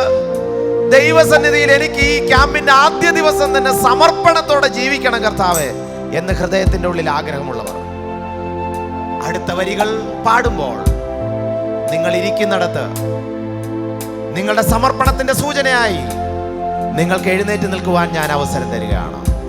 എല്ലാവരും എഴുന്നേക്കണ്ട. ഹൃദയത്തിന്റെ ഉള്ളിൽ ദൈവം പ്രേരണ തരുന്നെങ്കിൽ ദൈവസന്നിധിയിൽ നിങ്ങളെ തന്നെ സമർപ്പിച്ച് നിങ്ങൾക്ക് ദൈവസന്നിധിയിൽ നിങ്ങളുടെ പ്രതികരണം അറിയിക്കാം.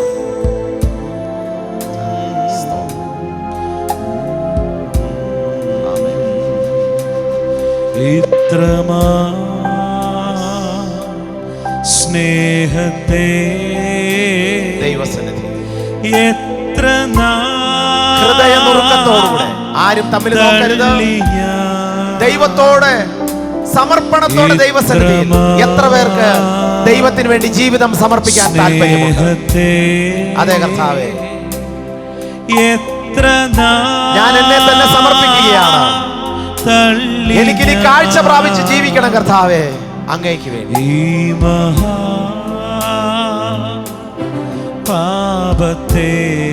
നിങ്ങളുടെ ഹൃദയത്തിൽ ദൈവാത്മാവ് പ്രേരിപ്പിക്കുന്നെങ്കിൽ മക്കളെ, നിങ്ങൾ മടിച്ചു നിൽക്കരുത്. ദൈവത്തിന്റെ സന്നിധിയിൽ നിങ്ങളൊന്ന് എഴുന്നേറ്റ് നിൽക്കുക. ദൈവം നിങ്ങളുടെ ഹൃദയത്തെയും നിങ്ങളുടെ ഹൃദയത്തിന്റെ അവസ്ഥയും കാണുന്നുണ്ട്. യെസ്, ഞാൻ ഇനി പാപത്തെ സ്നേഹിക്കത്തില്ല കർത്താവേ, എനിക്ക് കാഴ്ച വേണം, എനിക്ക് അങ്ങേ കാണണം. യെസ്, ഇനി ആരെങ്കിലും ഉണ്ടോ? ഹല്ലേലൂയ. കാണുന്ന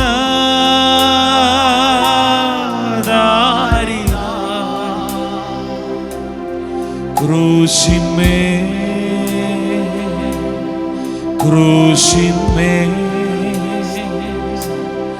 കാണുന്ന ദാരിദാ പ്രാണനാ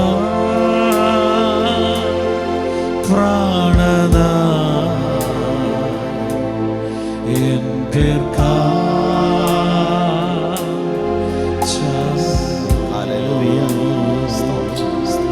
പ്രാണനാ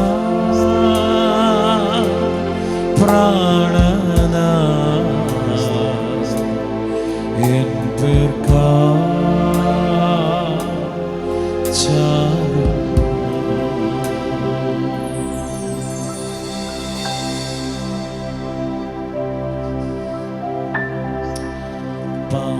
ഞങ്ങൾ ഒരുമിച്ച് വരികയാണ്. സമർപ്പിച്ച ഈ കുഞ്ഞുങ്ങളെ ഞങ്ങൾ അവിടുത്തെ കരങ്ങളിലേക്ക് സമ്പൂർണ്ണമായി ഏൽപ്പിച്ച് ഞങ്ങൾ പ്രാർത്ഥിക്കുന്നു. കർത്താവേ, ഇനിയും ഒരിക്കലും ആ പാപത്തെ സ്നേഹിക്കുവാൻ, ലോകത്തിന്റെ മോഹങ്ങൾക്ക് വേണ്ടി ഇനി ഓടുവാൻ അപ്പാ ഇടയാക്കല്ലേ. ഞങ്ങൾ ഒരുമിച്ച് ബ്ലെസ് ചെയ്ത് ഞങ്ങൾ അനുഗ്രഹിച്ച് പ്രാർത്ഥിക്കുകയാണ്. യേശുവിന്റെ ഹൃദയത്തിൽ വന്നതിനായി നന്ദി പറയുകയാണ്. യേശുവിന്റെ സ്നേഹം അവരിലേക്ക് ഇറങ്ങി വന്നതിനായി ഞങ്ങൾ നന്ദി പറയുകയാണ്. അപ്പാ, ഇനി അവർ കാഴ്ചയുള്ളവരായി, അനുഗ്രഹിക്കപ്പെട്ടവരായി, കർത്താവിന് പ്രയോജനമുള്ളവരായി മാറുവാൻ ഞങ്ങൾ ഒരുമിച്ച് പിതൃപുത്ര പരിശുദ്ധാത്മനാമത്തിൽ ഈ കുഞ്ഞുങ്ങളെ ഞങ്ങൾ അനുഗ്രഹിച്ച് പ്രാർത്ഥിക്കുന്നു. സ്വർഗം അനുഗ്രഹിക്കണമേ, സകലമാന മഹത്വം കർത്താവ് എടുക്കണമേ. ഇനിയുള്ള കാലം യേശുവിന് വേണ്ടി ജീവിപ്പാൻ ദൈവം അവരെ ഒരുക്കണമേ. യേശു കർത്താവിൻ അൻപുള്ള നാമത്തിൽ തന്നെ ആമേൻ.